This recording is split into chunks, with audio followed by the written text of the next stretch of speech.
We just got postcards from the most remote inhabited island on Earth. Okay, so I've been waiting months for a really, really important piece of mail to come in, and I think it might have arrived today. So let's go check. Huh?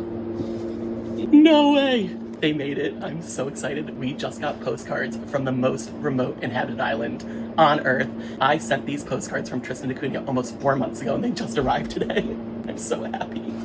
Oh, these are so special. And now let's go upstairs. I'm gonna tell you more about the postcards I sent on the trip, so let's go. So for those of you who are new here, almost 4.5 months ago, I left on what was and was supposed to be the expedition of a lifetime, a 5-week expedition cruise through the Atlantic Ocean, visiting the most remote inhabited islands on Earth. And that trip turned into a nightmare when we found out there was a hantavirus outbreak on board. However, during the whole trip, I was sending postcards along the way. So we started in Ushuaia, what is most recognized as the southernmost city in the world.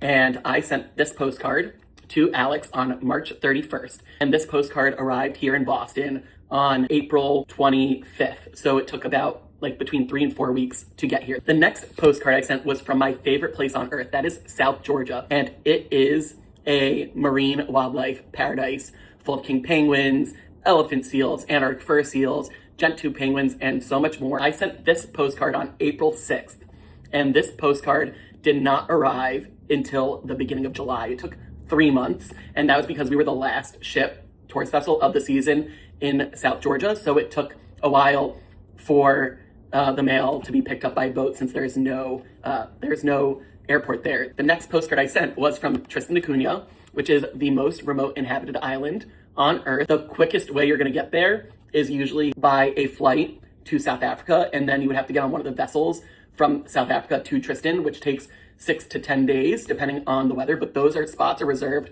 for locals, so it's really hard to get a spot unless you book a tour with a company or go on an expedition trip, which can bring you to the island. I sent this on April 15th, and it just arrived today on August 8th, almost 4 months later. That's pretty crazy. I literally went through a whole quarantine and this card didn't arrive until weeks after that. So it's pretty amazing and definitely warps time a bit. The last postcard I sent was from St. Helena, and this one arrived, I think, a month later. So I sent it on April 23rd, and it arrived the end of May. So it arrived to Alex and the other people I sent while I was in the quarantine unit. And this is the place where Napoleon was exiled to. So it's pretty crazy the order I sent them in and the order that they arrived.